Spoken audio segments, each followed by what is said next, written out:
Good morning everyone.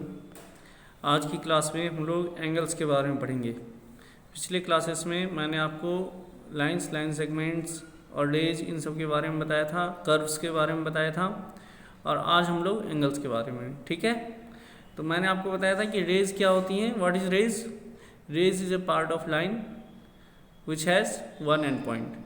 ठीक है, line का एक पार्ट होता है जिसका एक एंड पॉइंट होता है और दूसरे डायरेक्शन में वो इन्फाइनेटली एक्सटेंड कर सकते हैं उसको। ठीक है, now what is angle? An angle is a figure formed by two rays having same starting point. ठीक है, अगर दो रेज का एक ही स्टार्टिंग पॉइंट हो, एक ही पॉइंट से स्टार्ट हो रहे हो, तो फिर वो एक एंगल बनाते हैं। जैसे आप ये फर्स्ट डायग्राम में देख रहे हो कि यहाँ पे ओ ए एक रे है और ओ बी एक रे है, और दोनों कहाँ से स्टार्ट हो रहे हैं? पॉइंट ओ से स्टार्ट हो रहे हैं। तो रे ओ बी और रे ओ ए, इन दोनों का स्टार्टिंग पॉइंट क्या है? ओ।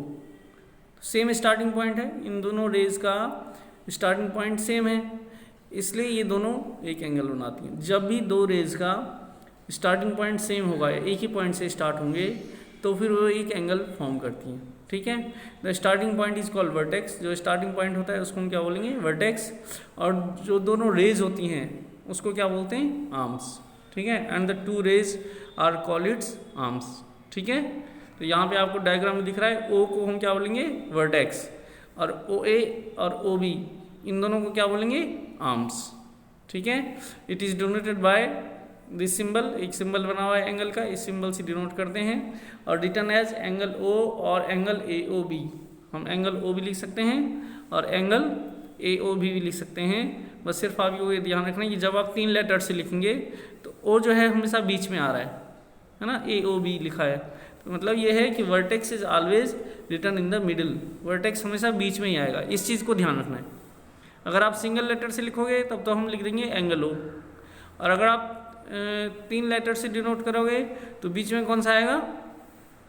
वर्टेक्स आएगा। ठीक है बेटा, ये चीज़ समझ आ रहा है? वेरी इंपॉर्टेंट कंसेप्ट है। जब भी आप एंगल लिखेंगे तो वर्टेक्स को हमेशा बीच में लिखते हैं।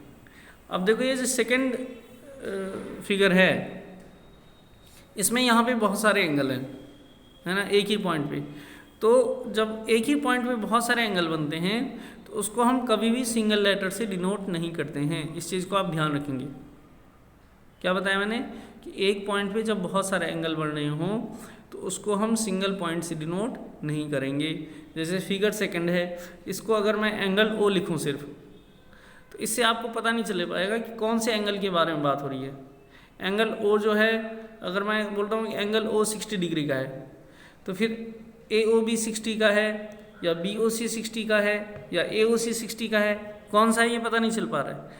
इसलिए यहाँ पे जो है पॉइंट ओ पे तीन एंगल बन रहे हैं, इसलिए इस पॉइंट को आप, इस एंगल को आप सिंगल लेटर से डिनोट नहीं करेंगे। इस पॉइंट पे जितने भी एंगल बन रहे हैं उनका पूरा नाम लिखना पड़ेगा आपको।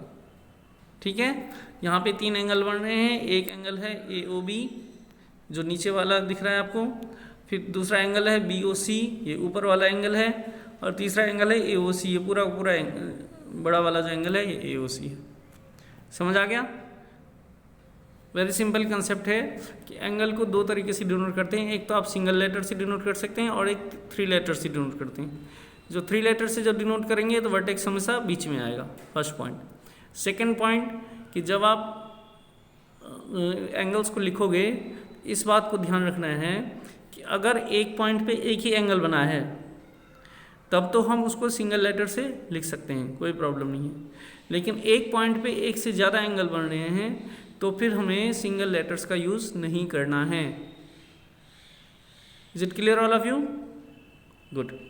ठीक है, अब इसके बाद क्या है? नेक्स्ट है, यहाँ पे मैंने आपको लास्ट क्लासेस में भी कई बार बता दिया है, इंटीरियर, एक्सटीरियर एंड बाउंड्री। ये दिख रहा है आपको डायग्राम में। एंगल के अंदर का जो पार्ट है उसको क्या बोलेंगे? इंटीरियर। एंगल के बाहर का जो पार्ट है उसको क्या बोलेंगे? एक्सटीरियर। और एंगल के ऊपर जितने भी पॉइंट्स हैं इसको हम क्या बोलेंगे? बाउंड्री के ऊपर पॉइंट, इनको हम बाउंड्री पॉइंट बोलेंगे।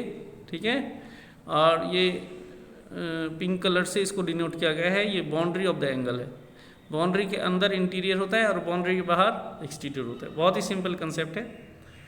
ठीक है, इसके बाद ये एक्सरसाइज 4.3 है। इसमें इन्होंने बोला है, क्वेश्चन 1 है, इसमें इन्होंने कहा है कि इसके सारे एंगल लिखो।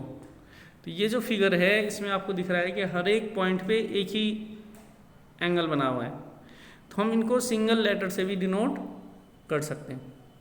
ठीक है बेटा, इसमें कौन कौन से एंगल आएंगे? Angle A, angle B, angle C and angle D, इस तरह से लिखना। इस तरह से क्वेश्चन 2 है, इसमें इन्होंने बोला है कि एंगल DOE के इंटीरियर में कौन सा पॉइंट है।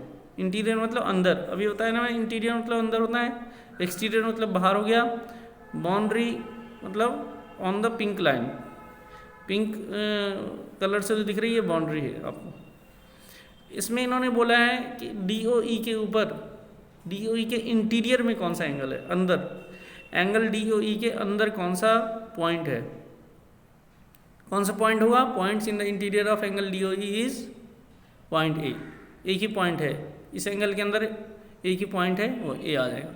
फिर इन्होंने बोला EOF के एक्सटीरियर में, EOF के बाहर कितने पॉइंट्स हैं?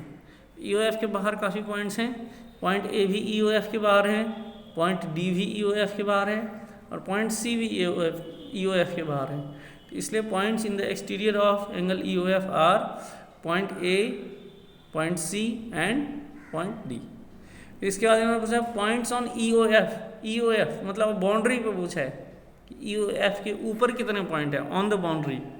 तो EOF के ऊपर कितने पॉइंट्स हो जाएंगे? Point O, point B, point E and point F। ठीक है, समझ आ गया? तो इसके बेसिस पे आप एक्सरसाइज 4.3 कर सकते हैं। आप एक्सरसाइज 4.3 कॉपी में करेंगे, उससे पहले आप ये सारे कंसेप्ट अपने फेयर नोट में लिखेंगे, उसके बाद एक्सरसाइज 4.3 करेंगे। आई होप आपको समझ आ गया होगा। है कोई भी प्रॉब्लम हो आप कमेंट्स कर देना, उसके सॉल्यूशन मैं आपको भेजूँगा। ठीक है बेटा, थैंक्स फॉर वॉचिंग।